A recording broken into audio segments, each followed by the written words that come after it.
വചനോപാസനയായി വരമഴ പൊഴിയുകയായി വാനവും ഭൂമിയും സംഗീതമാധുരിയിൽ വീണ്ടും ഇണങ്ങുകയായി.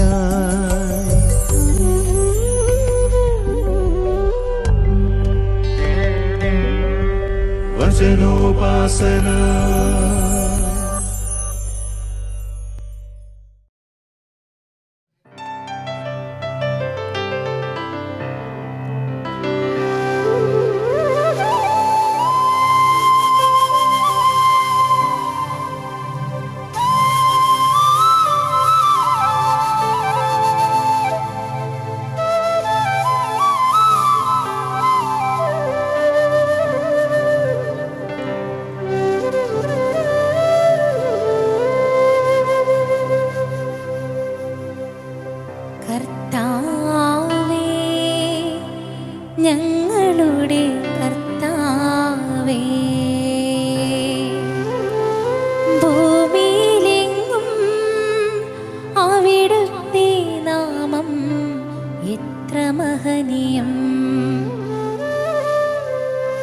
കർത്താവേ, ഞങ്ങളുടെ കർത്താവേ,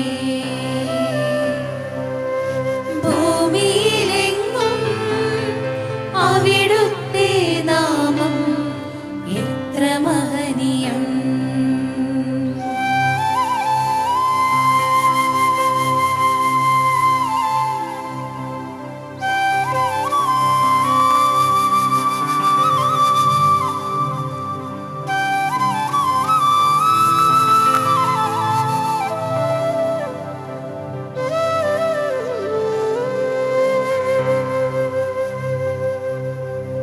അങ്ങയുടെ മഹത്വം ആകാശങ്ങൾക്കുമീതെ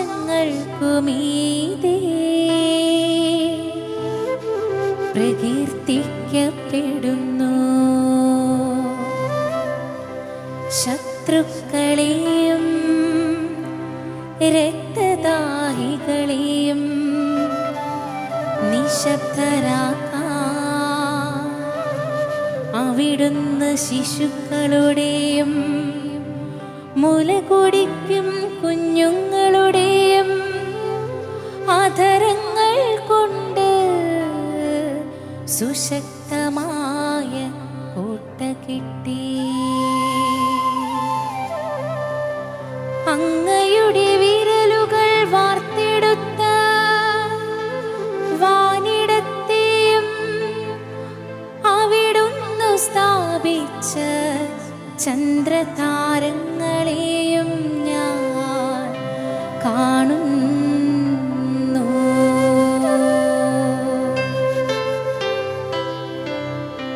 കർത്താവേ, ഞങ്ങളുടെ കർത്താവേ,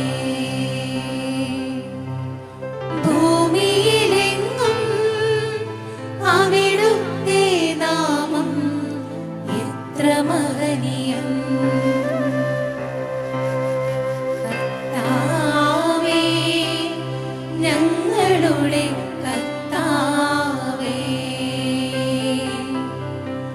ഭൂമിയിലെങ്ങും അവിടുത്തെ നാമം എത്ര മഹനീയം.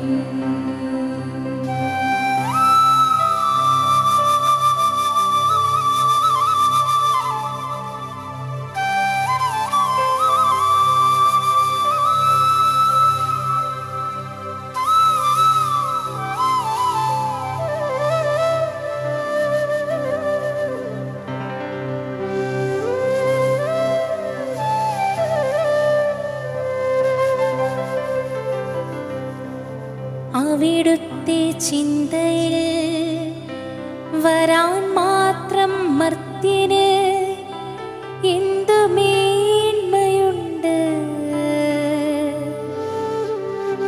അവിടുത്തെ പരിഗണന ലഭിക്കാൻ മനുഷ്യപുത്രന് എന്ത് അർഹതയാണുള്ളത്. എന്നിട്ടും അവിടുന്ന് അവനെ ദൈവ ദൂതന്മാരെക്കാൾ അല്പം മാത്രം താഴ്ത്തി മഹത്വവും ബഹുമാനവും കൊണ്ട് അവനെ മകുടമണിയിച്ചു.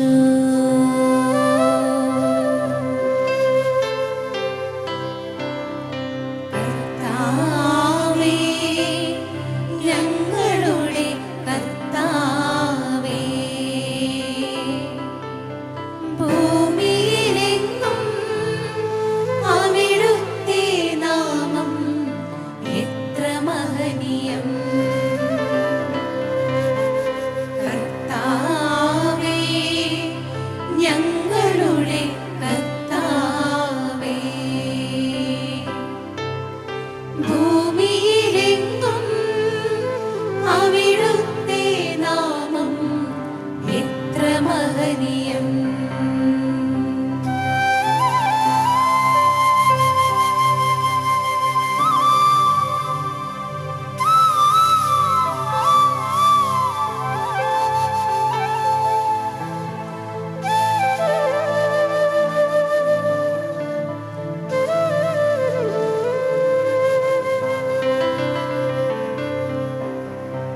അങ്ങു സ്വന്തം കരവേലകൾക്കുമേ അവന് ആധിപത്യം നൽകി.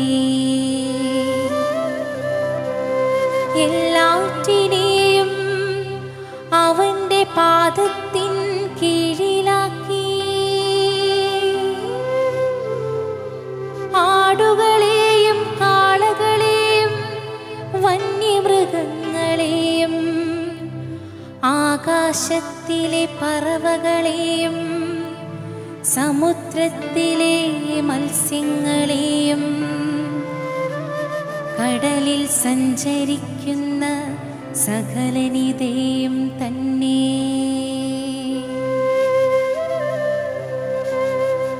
ആകാശത്തിലെ പറവകളെയും സമുദ്രത്തിലെ മത്സ്യങ്ങളെയും കടലിൽ സഞ്ചരിക്കുന്ന സകലനിതനെയും തന്നെ.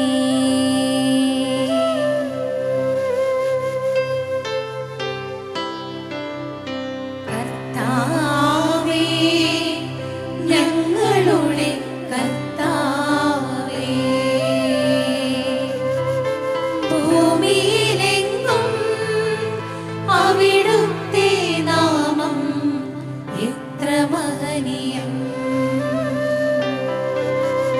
കർത്താവേ, ഞങ്ങളുടെ കർത്താവേ,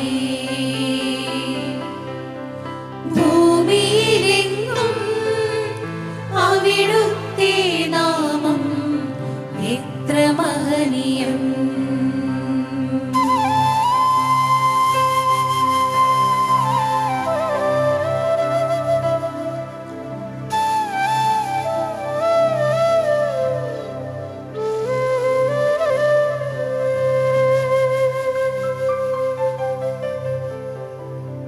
വചനോപാസന.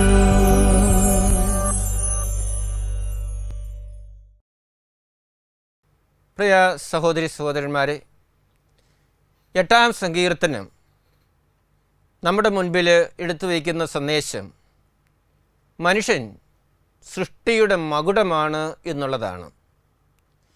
8-ാം സങ്കീർത്തനം എന്ന് പറയുന്നത് സങ്കീർത്തന പുസ്തകത്തിലെ ആദ്യത്തെ സ്തുതിഗീതകമാണ്. വിപ്രവാസത്തിന് ശേഷം BC 5-ാം നൂറ്റാണ്ടിലാണ് എഴുതപ്പെട്ടിരിക്കുന്നത് എന്നാണ് പറയുന്നത്. ഈ സങ്കീർത്തനത്തിൻ്റെ 1-ാം വാക്യത്തിലേക്ക് നമ്മൾ കടന്നു വരുമ്പോൾ അവിടെ പറയുന്നത് ഭൂമിയിൽ ദൈവത്തിൻ്റെ മഹത്വത്തെക്കുറിച്ചാണ്.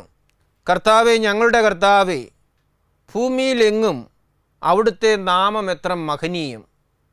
ദൈവത്തിൻ്റെ നാമത്തിൻ്റെ മഹത്വം ഈ ഭൂമിയിൽ എത്ര മഹനീയമാണ് എന്നാണ് 1-ാം വാക്യത്തിൽ തന്നെ പറഞ്ഞു വയ്ക്കുന്നത്.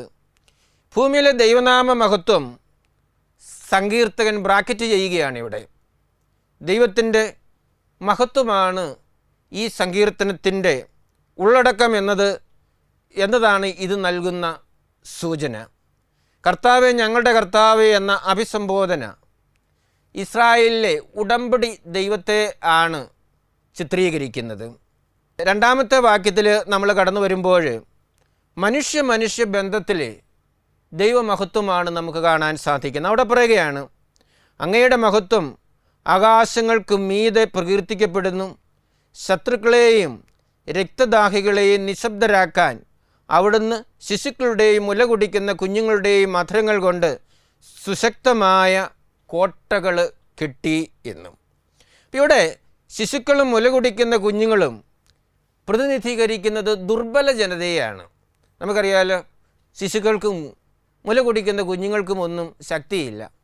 മറ്റുള്ളവരെ ആശ്രയിച്ചാണ് അവർ ജീവിക്കുന്നത്. അപ്പോൾ അവർ പ്രതിനിധീകരിക്കുന്നത് ദുർബല ജനതകളെയാണ്. അപ്പോൾ ഇവിടെ എന്താണ്, ഈ ദുർബല ജനതകളുടെ അധരങ്ങൾ കൊണ്ട് കർത്താവ് അങ്ങ് സുശക്തമായ കോട്ട കെട്ടി എന്നാണ് സങ്കീർത്തകൻ പറഞ്ഞു വയ്ക്കുന്നത്. ഈ ശിശുക്കളുടെയും മുല കുടിക്കുന്ന കുഞ്ഞുങ്ങളുടെയും അധരങ്ങൾ കൊണ്ട് കോട്ട കെട്ടി എന്ന് പറയുമ്പോൾ അവരുടെ സ്തുതിപ്പുകൾ കൊണ്ടും പ്രാർത്ഥന കൊണ്ടും ഒക്കെ എന്താണ്, അതിശക്തരും ക്രൂരരുമായവരെ നിരാകരിക്കുവാനായിട്ട് സാധിക്കുമെന്ന സന്ദേശമാണ് ഈ ഭാഗത്ത് അല്ലെങ്കിൽ ഈ സങ്കീർത്തനത്തിലൂടെ സങ്കീർത്തകൻ പറഞ്ഞു വയ്ക്കുന്നത്. മൂന്നാമതായിട്ട് നമുക്ക് കാണാൻ സാധിക്കുന്നത് നിസാരനും നൃപനുമായ മനുഷ്യനിലെ ദൈവമഹത്വത്തെക്കുറിച്ചാണ്. മനുഷ്യനെന്ന സമസ്യയെക്കുറിച്ച് രണ്ട് ചിന്താധാരകളാണ് ഉള്ളത്. ഒന്നാമത്തേത് അവൻ നിസാരനാണ്, രണ്ടാമത്തേത് നൃപനാണ് എന്നുള്ളതാണ്. അപ്പോൾ ഈ മനുഷ്യൻ എന്ന നിസാരനെക്കുറിച്ച് ഇവിടെ പറഞ്ഞു വയ്ക്കുകയാണ്. അവിടെ പറയുന്നത് എന്താണ്, ആകാശത്തിൻ്റെ അനന്തതയ്ക്കും പ്രപഞ്ചശക്തികളുടെ പൊലിമയ്ക്കും മുന്നിൽ മനുഷ്യനെ നിസാരനായി കരുതാനേ കഴിയൂ എന്നാണ് പറയുന്നത്. ദൈവത്തിൻ്റെ ഓർമ്മയിൽ വരാൻ ബലഹീനനായ മനുഷ്യന് യാതൊരു അവകാശവും ഇല്ല. എങ്കിലും ദൈവം അവനെ ഓർത്തു, അവൻ ഉണ്ടായി, ദൈവം ചിന്തിക്കുന്നു, അതിനാൽ ഞാൻ ഉണ്ട് എന്നാണ് 4-ാം വാക്യത്തിലൂടെ സങ്കീർത്തകൻ സ്ഥാപിക്കുന്നതിനായിട്ട് ശ്രമിക്കുന്നത്. അപ്പോൾ നമുക്കിവിടെ കാണാനായിട്ട് സാധിക്കുന്നത് നിസാരനായിട്ടുള്ള മനുഷ്യനെ ദൈവം എന്തുമാത്രം വിലമതിക്കുന്നുണ്ട് എന്നുള്ളതാണ്. ഇനി മനുഷ്യൻ എന്ന നൃപനെക്കുറിച്ച് പറയുകയാണ്. ദൈവം മനുഷ്യനെ സൃഷ്ടിച്ചത് ദൈവത്തേക്കാൾ അല്പം മാത്രം താഴ്ന്നവനായിട്ടാണ്. ഈ ദൈവം ഈ മനുഷ്യനെ സ്വന്തം ഛായയിലും സാദൃശ്യത്തിലും സൃഷ്ടിച്ചു എന്നാണ് ഉൽപ്പത്തി പുസ്തകത്തിൽ നമുക്ക് വായിക്കാനായിട്ട് സാധിക്കുന്നത്. അപ്പം ആ ഒരു ചിന്തയാണ് ഈ 8-ാം സങ്കീർത്തനത്തിലേക്കും നമുക്ക് കടന്നു വരുമ്പോൾ നമുക്ക് കാണാൻ സാധിക്കുന്നത്. അവിടെ പറയുകയാണ്, ദൂതന്മാരെക്കാൾ അല്പം മാത്രം താഴ്ത്തി മഹത്വവും ബഹുമാനവും കൊണ്ട് അവനെ മകുടം അണിയിച്ചു എന്നും. അപ്പം മനുഷ്യൻ സൃഷ്ടിയുടെ രാജാവാണെന്നുള്ള ആ ധാരണ ഇവിടെ നൽകുകയാണ് ചെയ്യുന്നത്. ഭൂമിയിൽ ദൈവത്തിൻ്റെ പ്രതിനിധിയാണ് മനുഷ്യൻ എന്നുള്ള ഒരു ആശയം ഇവിടെ പങ്കുവയ്ക്കുന്നതിനായിട്ട് സങ്കീർത്തകൻ ശ്രമിക്കുകയാണ്. ഇനി നമുക്ക് കാണാനായിട്ട് സാധിക്കുന്നത് മനുഷ്യപ്രകൃതി ബന്ധത്തിലെ ദൈവനാമ മഹത്വമാണ്. 6 മുതൽ 8 വാക്യത്തിൽ മനുഷ്യപ്രകൃതി ബന്ധത്തിലെ ദൈവനാമ മഹത്വത്തിൻ്റെ ആ വലിപ്പത്തെക്കുറിച്ചാണ് പറയുന്നതിനായിട്ട് ശ്രമിക്കുന്നത്. അങ്ങ് സ്വന്തം വേലകൾക്കുമേൽ അവന് ആധിപത്യം നൽകി എല്ലാറ്റിനെയും അവൻ്റെ പാദപീഠത്തിൽ ആക്കി എന്നും. അപ്പം മനുഷ്യൻ്റെ പാദപീഠത്തിലാക്കിയ എല്ലാറ്റിനെയും ക്രമമായിട്ടും കൃത്യമായും സൂക്ഷിക്കുവാനുള്ള ശ്രമമാണ് 7ഉം 8ഉം വാക്യങ്ങളിൽ നമുക്ക് കാണാനായിട്ട് സാധിക്കുന്നത്. ഈ 7ഉം 8ഉം വാക്യത്തിലേക്ക് നമ്മൾ കടന്നു വരുമ്പോൾ ആടുകളെയും കാളകളെയും വന്യമൃഗങ്ങളെയും ആകാശത്തിലെ പറവകളെയും സമുദ്രത്തിലെ മത്സ്യങ്ങളെയും കടലിൽ സഞ്ചരിക്കുന്ന സകലതിനെയും തന്നെ ദൈവം മനുഷ്യൻ്റെ കീഴിലാക്കി എന്നാണ് പറഞ്ഞു വയ്ക്കുന്നത്. അപ്പോൾ ഇതിൻ്റെ എല്ലാം അധിപനായിട്ട് നിയന്താവായിട്ട് ദൈവം മനുഷ്യനെ സൃഷ്ടിച്ചു എന്നാണ് പറയുന്നത്. ഇനി ഈ 8-ാം സങ്കീർത്തനം നമ്മൾ ക്രിസ്തുവുമായിട്ട് താരതമ്യം ചെയ്യുമ്പോൾ, അല്ലെങ്കിൽ ക്രിസ്തുവുമായിട്ട് ചേർന്ന് നമ്മളിതിനെ പഠിക്കാൻ ശ്രമിക്കുമ്പോൾ, യേശുവിൻ്റെ ദേവാലയ പ്രവേശനത്തിൽ ഓശാന പാടി ആർത്തു വിളിച്ച കുട്ടികളെ പ്രതി രോഷാകുലരായ പ്രധാന പുരോഹിതരോടും നിയമജ്ഞരോടും യേശു ഉദ്ധരിച്ചത് ഈ 8-ാം സങ്കീർത്തനം 2-ാം വാക്യമാണ്. അവിടെ പറയാൻ എന്താണ്? ശിശുക്കളുടെയും മുല കുടിക്കുന്നവരുടെ അധരങ്ങളുടെയും ഇടയിൽ അവിടുന്ന് എനിക്ക് സംരക്ഷണം ഒരുക്കി എന്നത്. ഉദ്ധിതൻ്റെ അധികാരത്തെ സൂചിപ്പിക്കാൻ പുതിയ നിയമത്തിൽ പലയിടത്തും ഈ സങ്കീർത്തന ഭാഗം ഉദ്ധരിക്കുന്നതായിട്ട് നമുക്ക് കാണാനായിട്ട് സാധിക്കും. ഈ സങ്കീർത്തനത്തിലൂടെ നമ്മൾ കടന്നു പോകുമ്പോൾ നമുക്ക് മനസ്സിലാക്കാൻ സാധിക്കുന്നത് മനുഷ്യൻ്റെ അധികാരം ദൈവത്താൽ നൽകപ്പെട്ടതാണ് എന്നുള്ളതാണ്. അത് നമ്മൾ ഒരിക്കലും മറക്കരുത്. ഈ സങ്കീർത്തനം ദൈവത്തിൻ്റെ പ്രതിനിധിയായി സ്വയം തിരിച്ചറിയുന്നവൻ മാത്രമേ പ്രപഞ്ചത്തോട് നീതി കാണിക്കുകയും പരിസ്ഥിതിയുടെ കാവലാളാകാനായിട്ട് പരിശ്രമിക്കുകയും ചെയ്യും എന്ന ഒരു സന്ദേശം കൂടി ഈ സങ്കീർത്തനത്തിലൂടെ സങ്കീർത്തകൻ നമുക്ക് നൽകുന്നതായിട്ട് നമുക്ക് കൂട്ടി വായിക്കുന്നതിനായിട്ട് സാധിക്കും. അപ്പോൾ ഈ പ്രപഞ്ചത്തിൻ്റെ മുഴുവൻ്റെയും അധിപനായിട്ട് ദൈവം മനുഷ്യനെ നൽകിയപ്പോൾ ഈ പ്രപഞ്ചത്തെ പരിപാലിക്കുവാനായിട്ട് അതിനെ കാത്തു സൂക്ഷിക്കുവാനായിട്ടുള്ള ഒരു വലിയ ദൗത്യം കൂടി ദൈവം മനുഷ്യനെ ഏൽപ്പിച്ചിരിക്കുന്നു എന്ന ബോധ്യത്തിലേക്കും നമുക്ക് കടന്നു വരാനായിട്ട് സാധിക്കണം. വചനോപാസന.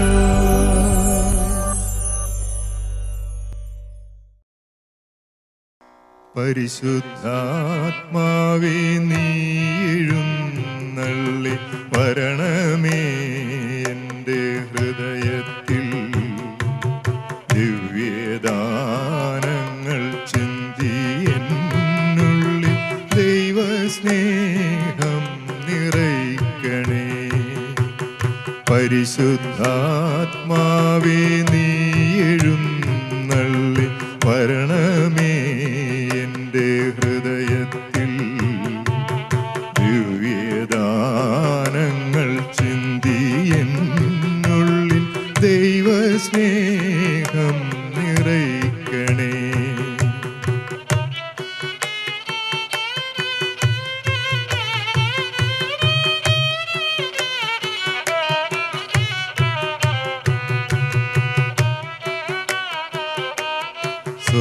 സ്വർഗവാതിൽ തുറന്നു ഭൂമിയിൽ നിർഗളിക്കും പ്രകാശമേ. സ്വർഗവാതിൽ തുറന്നു ഭൂമിയിൽ നിർഗളിക്കും പ്രകാശമേ. സ്വർഗവാതിൽ തുറന്നു ഭൂമിയിൽ നിർഗളിക്കും പ്രകാശമേ. സ്വർഗവാതിൽ തുറന്നു ഭൂമിയിൽ നിർഗളിക്കും പ്രകാശമേ. അന്ധകാര വിരിപ്പു മാറ്റിടും ചന്തമേറുന്ന ദീപമേ. കേഴുമാത്മാവിൽ ആശ വീശുന്ന മോഹന ദിവ്യഗാനമേ. പരിശുദ്ധാത്മാവേ നീ എഴുന്നള്ളി വരണമേ എൻ്റെ ഹൃദയത്തിൽ, ദിവ്യദാനങ്ങൾ ചിന്തി എന്നുള്ളിൽ ദൈവസ്നേഹം നിറയ്ക്കണേ.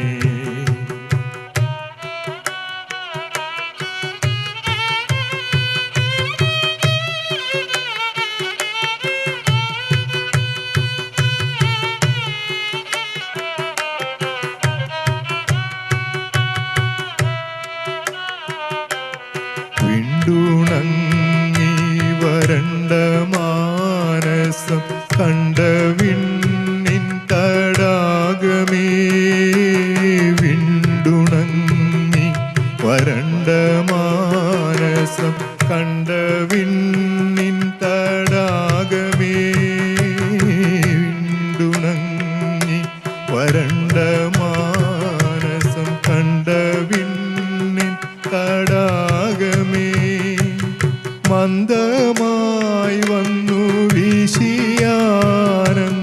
തന്ന പൊന്നീളം എന്നലേ രക്തസാക്ഷികളാഞ്ഞു പുൽകിയ പുണ്യജീവിത പാദനീ പരിശുദ്ധാത്മാവേ നീ എഴുന്നള്ളി വരണമേ എൻ്റെ ഹൃദയത്തിൽ ദിവ്യദാനങ്ങൾ ചിന്തി എന്നുള്ളിൽ ദൈവസ്നേഹം നിറയ്ക്കണേ പരിശുദ്ധാത്മാവേ നീ എഴുന്നള്ളി വരണമേ എൻ്റെ ഹൃദയത്തിൽ ദിവ്യദാനങ്ങൾ ചിന്തി എന്നുള്ളിൽ ദൈവസ്നേഹം നിറയ്ക്കണേ ദൈവസ്നേഹം നിറയ്ക്കണേ ദൈവസ്നേഹം നിറയ്ക്കണേ